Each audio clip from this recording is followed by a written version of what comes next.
Welcome to the Art of Healing podcast. My name is Anya and I'm your host. Raw vegan lifestyle healed me from many chronic diseases and totally changed my life. And I hope to inspire you to do the same, to step on a journey of natural healing, well-being and healthy mindset. Okay, so living by the natural laws. I feel so inspired right now to film this podcast because I was just watching one epic podcast about free birds, and the amount of torture that is made because of unknowing is insane.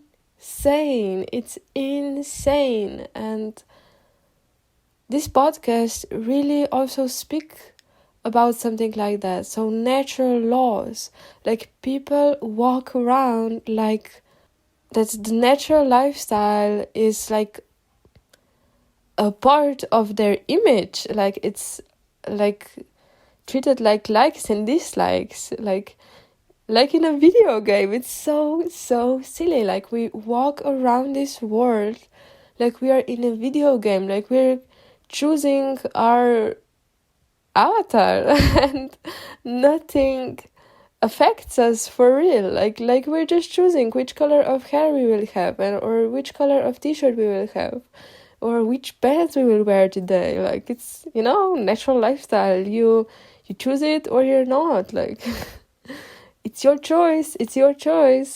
But natural laws aren't choice. Like they are there if we are conscious about them or not. They are there and they are always affecting us. They aren't going anywhere, even if we don't believe in them. They aren't going anywhere. If we don't believe in rain, rain still falls. Even if we don't believe in storms, the storms will still be there. Even if we don't believe in, tsunamis, the tsunamis will still be there. It's not about us believing in it or not. It's not about us liking it or not.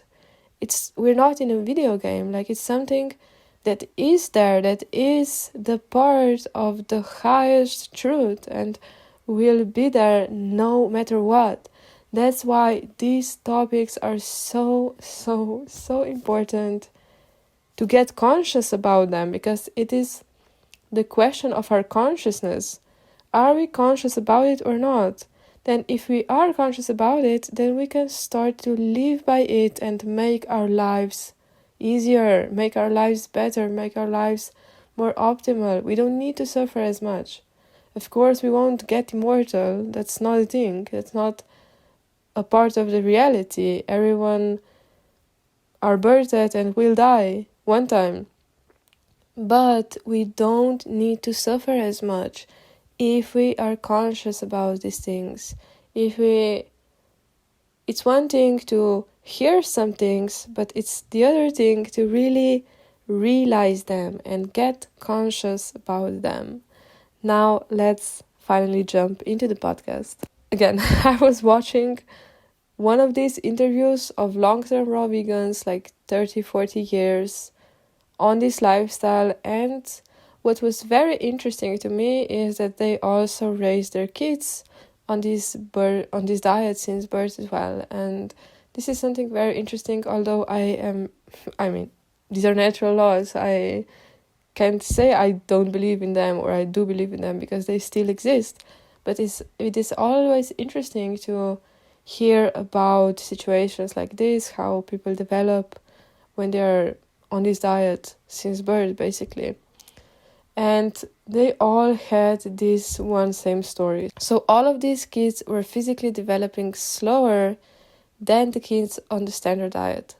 But mentally, they were developing faster. But once they grew up, they were in a very healthy and fully developed state of the physical body as well. And all of these things that these parents also said were also written by living long-term raw vegans, researchers and doctors nowadays, and also in the past. So it really goes like that. So the big insight is that the slower you enter the stage of development, when the body is able to reproduce, the longer you will live, because the nature is keeping you alive and vital. Only because the nature is keeping alive and vital only the ones who are beneficial to it. It really does make sense. Only the ones who are beneficial to it. So only the ones who can enrich in the nature with new, healthy and vital living beings who are beneficial to the nature, the natural ecosystem. So when the body isn't able to reproduce further, it starts to age and degenerate more and more rapidly. So we kind of really see that. So from the ages of, when we step out of this reproductive system, we really start to age and degenerate rapidly. So from the age of 50, 60 something, we can really, really see that. And this all made a good sense to me and opened further insights that I want to share them with you today, as they might open some insights for you as well. So, for the past year, I have been really studying the Vedic sacred texts, and they really talk about in detail descriptions of the material and spiritual existence that I have never found before. And if you're interested in topics like that, you should definitely check them out. So they talk about the essence of the material world. What is the essence of the material world? Like, what is the point of it? So the essence of the material world is that everything has its start and the end. Everything has good and bad. So the duality, this is the essence of this material existence, and it really does make sense. Everything does have end and start. You know how they say, okay, you feel bad today, but you'll feel better tomorrow, or like in every problem there's an insight, in every opportunity, or no, in every problem there's an opportunity, but also in every opportunity the problem is birthed as well. So it's like always flowing, forever flowing. And also, because of it, there's actually no love. Because love is unconditional. So it doesn't have a start and the end. It's only lust. Lusting for something. More like liking something, not loving. Because everything that we say we love has a condition. Oh, I love to do it because it makes me happy. Oh, I love to do it because it makes me relaxed, or because it makes me healthy, or otherwise I wouldn't be doing it. So you're kind of lusting for something because you get something out, and that's not really the essence of love, because even on the level of frequencies, love is the highest frequency of all. So it's not conditioned by lower frequencies. It's not conditioned by anything. Can you just remember how they say, like, oh, that's love, because of the love you're blind, you don't see any problems, you don't see any obstacles. But in fact, if you would get more conscious, you would probably just love something because you have something from it. The same it goes with relationships. Like, we are friends with people that we get something from them, that our characteristic align, that our views on the world align, and because we get some confirmation and some insights that we like from them, we keep hanging out with them. But if we wouldn't get anything from them, then probably we wouldn't stay long around them, or we wouldn't have as close relationship with them as we could if we would align more, basically. Of course, when we used to hang out with somebody, when we used to align, so let's say, for example, high school friends, like, we used to have same interest, but then the high school ended and we grow apart, we are still polite to them. We can still be polite to them, but we won't really invest much into them. We could say like hi and stop by and say, oh, how are you? Like, so nice to see you or something. But, more out of the politeness. We're not as invested because we are not getting something for us in return. We are as invested as much as we get out of this. So that's not really love. Or like liking, lusting, wanting something, that's not the real essence of love. And because nature is a part of material existence, we cannot say it's not material, because everything in nature has its start and the end as well. And this is the essence of the material nature. So every plant is born and then it dies off. Like every microorganism is born and then it dies off. Every animal, anything, even the things that we cannot really see, the smallest molecules, they all have this one characteristic that is the essence of the material nature. So this is why it is the same when it comes to nature, because we also tend to see ourselves so separately from everything. But in fact, it is all the same thing. It's all working on the same kind of level. So it is the same in nature. So let's get through it again. Give and take relationships. Take and give relationships. If there is something for me, I'll keep investing. If there isn't, I won't. So it is the same in nature. Until you're giving to nature something that is beneficial for it, something that supports it, that makes you a good, beneficial part of it, it keeps giving to you. It keeps giving you life, vitality. It wants you there. It wants you to be a part of it. But once you start to play against it, this is when the real problems start. And I'm not again talking about immortality, because that's not a thing. Like, we will all die, but the death doesn't need to be as painful, the whole life doesn't need to create as much suffering. So we're talking about that.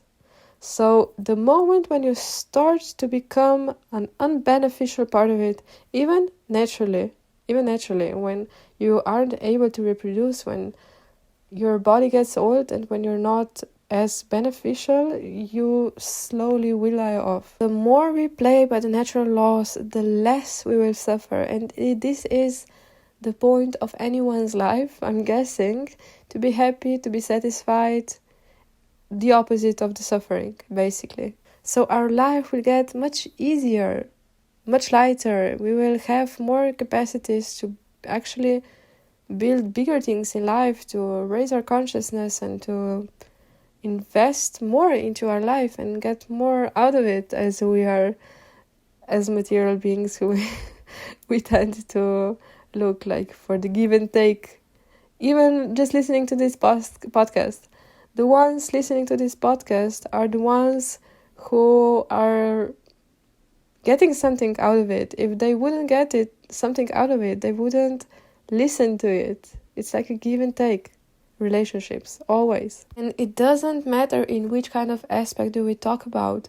If we talk about, or which kind of area in life we talk about, whenever we play by the natural laws, we will benefit from it. So just imagine a person building a house on the edge of the cliff, and, somebody who's very conscious will say, that's not the best kind of way to build a house. It's not the best kind of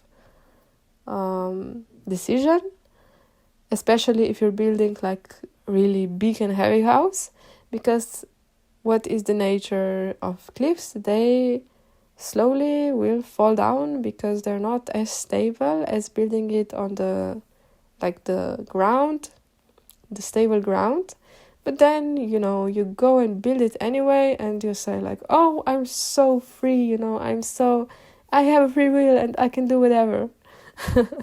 This is how we tend to be with health as well. Like we go and eat all of the junk and then we say like, oh, I have a free will. That's just me choosing my avatar's hair. And we're not really realistic about it. We're not really conscious about it. We're more in the unknowing. So then this person feels like the biggest champion, and then this cliff falls down and they will die off with a house as well. And who wins? Like nature, because this person was irritating the nature, and that's why the nature eliminated them by killing them, because they are doing something harmful for the nature. And it's actually the same with us, because everything is like microorganism and microorganism. So I'm sure that you have seen those photos from, I don't know, from hands, and then you have photo from a leaf, and then it says like, oh, we're part from nature, like because we are microcosmos and like nature is macrocosmos, and we are also macrocosmos for our microorganisms. So for example, when we have infection, when you have bacterial infection, fun fact, I'm just healing from a very serious bacterial infection for my wisdom tooth. So when we have those infections or virus infection or something like that, we have some microorganisms in ourselves that are harming us, that are doing something against us. So what will we do? We won't keep them, like we want to eliminate them. We want to kill them off as soon as possible, because they're harming us and they're not doing beneficial things to us. So why should we need them? Why should we keep them vital and with life? Like, there's no logical explanation about it. If something is harmful, then you will eliminate it. And the same is with nature. If something is harmful for the nature, it will eliminate it. Once we start playing by the natural laws, we will suffer way less. For example, one who's eating junk food for breakfast, lunch, and dinner will suffer more, will be more in pain, more in physical pain, will develop more diseases, more serious diseases, more quickly, comparing to the one who's just eating, like, for example, whole food diet. They will suffer less, they will feel better, because they're more beneficial part of the nature. So we need to play by those natural laws. They're not going anywhere. Sometimes we're so in our head, but the nature doesn't care about our man-made standards. You could say, okay, but I don't know, the government put out that this is okay. Yeah, the government can put that out, but what's higher than us? It is the macro system we are a part of. We cannot say that we're not a part of nature. We are. We are living on the ground, like we are breathing the air. We can, it's funny. We say that we're a part of it until we benefit from it, but once we need to step out of our comfort zone, then we say, oh no, I'm not a part of it. These are the standards. The standards are higher. But that's not the case. Like, anyone will die, and that's also a part of nature. Like, nobody can get away with it. Or when there is like let's say when you're on the area where there is a lot of tsunamis, like, even if you say like, oh, the government said that there won't be no tsunami, but if it will appear, you will die as the government as well, if they're living there. These natural laws are higher than us. That's why we need to play with them instead of against them if we really want to benefit. Close this off with one really good motto for our life is to get closer to the nature of us is always the answer. To play by the higher natural laws. To get closer to the nature of us. So maybe for anyone listening to this, good next step for you, if this speaks to you, would be, firstly, how can you understand or how can you see things that are not natural in your life? Those are the things that makes you suffer. On which area do you suffer the most? With what kind of decisions does the suffering increase? And this could mean like physical suffering, physical pain, mental suffering, like being frustrated, depressed, angry, anxious, all of those things. So firstly, reflect on your life, like, where do I experience the most suffering? Secondly, then identify this one thing and start living more by the laws of the nature. Maybe try to find inspiration, like go in the opposite direction, because if you're going in one direction and you're suffering, that means that you need to do something different, basically. And we cannot know 100%, but if you just change a detail, it will give you a different result, and you can go on from there, and the journey will take you on its own, and you will get more insights, and you will get more direction with each little detail. And lastly, focus on that. Start living it, and repeat these 3 steps. So firstly, reflecting, finding that one thing, and starting to live it. It's so simple. We don't need complicated protocols. We don't need magic formulas. We just need to get conscious about it, do different decision, and then live it. And even if this is the smallest decision, it's better than nothing. Like, change is there. It just cannot be taken for granted. Like, any kind of change is better than no change, for sure. So, to get closer to the nature of us. Give big thanks for investing the time into yourself, because the more we invest into ourselves, the more we can invest into each other. So keep remembering, we can't really give what we don't have.